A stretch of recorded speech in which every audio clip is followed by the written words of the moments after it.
The celestial Grand Council chamber hovered at the center of the galaxy like a jewel carved out of stardust. Its colossal pillars shimmered with the encoded histories of 10,000 species, every triumph, every tragedy, every treaty etched in shifting holographic script. But today the hall pulsed with a quiet, simmering tension. Representatives from across the Orion Spur had gathered for one agenda item. Humanity's trial. At the center of the chamber stood two humans under the full glare of alien scrutiny, Elizabeth Halley and Evan Cross, emissaries sent from Earth to defend their species against accusations of reckless expansion. Elizabeth's posture was straight, chin up, eyes sharp. Her dark hair was braided tightly behind her, but there was a storm in the calm lines of her face. Evan stood slightly behind, one hand resting near the datapad strapped to his belt, quietly observing the room with an analytical gaze across from them. Elevated upon a floating obsidian throne sat Archon Valthuon, a towering cephalopod-like figure whose bioluminescent tendrils pulsed shades of condescension. "Humans," Valthuon began, his voice echoing through the minds of every species present. "Your kind is disappointing. You spread like wildfire across every habitable world, uninvited, undisciplined, uncultured.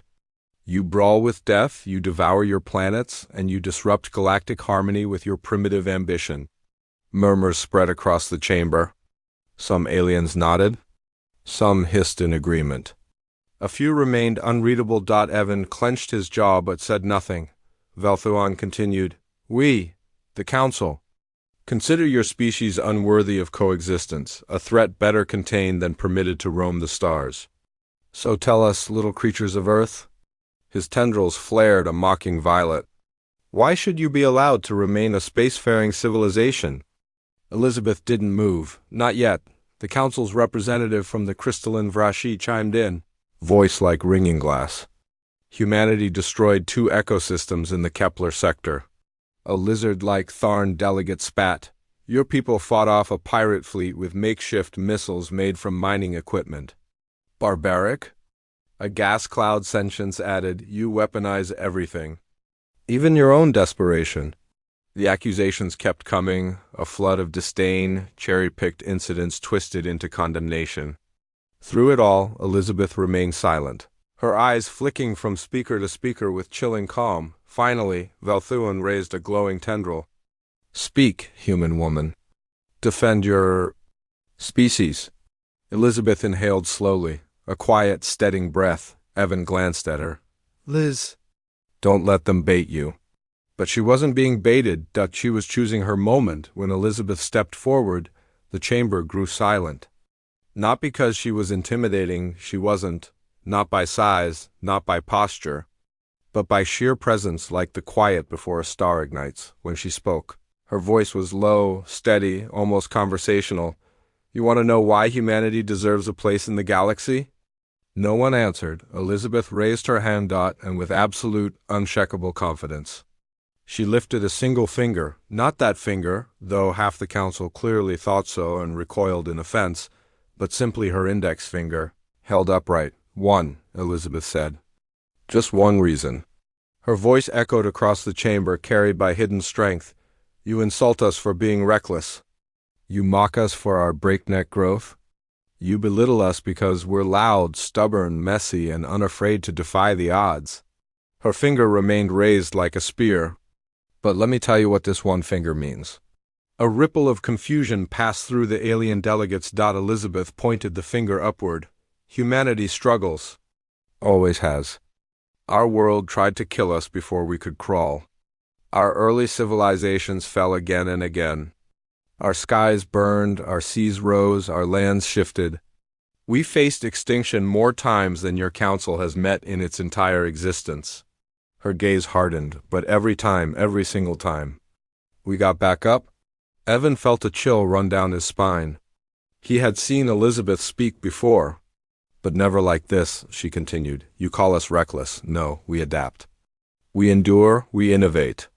We evolve, we don't give up, not when storms drown our cities, not when tyrants rule us, not when plagues ravage us." Elizabeth lowered her hand, slowly sweeping her gaze across the hall. You fear our potential because you know something you don't want to admit. We're not done evolving. We're just getting started. An insectoid diplomat clattered its mandibles sharply but didn't interrupt. Elizabeth's voice rose. In the Kepler sector, yes. We caused environmental disruption, and then we spent 10 years restoring those ecosystems better than before. In the mining colony siege, we fought off pirates with improvised weapons because we protect our own. And every world we colonize, we transform from barren rock into thriving habitats full of life.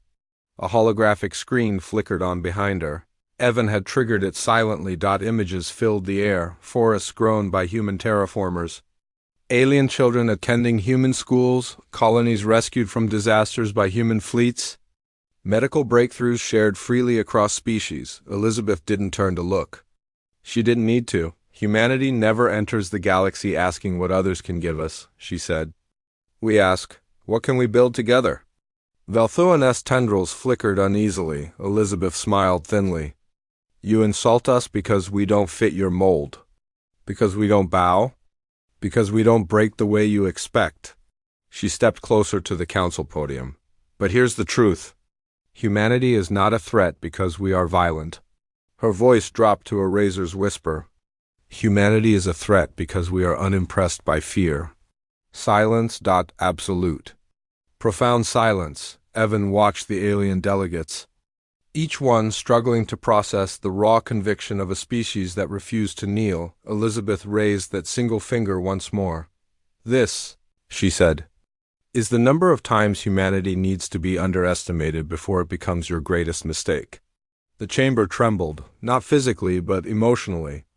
The way universes shift when a star is born. Velthuan recoiled slightly. Are you threatening the council? Elizabeth shook her head. No, I'm telling you that humanity doesn't need your approval. She glanced over her shoulder at Evan. He nodded. The signal was clear. We're done here, Elizabeth said. Stepping back. Evan?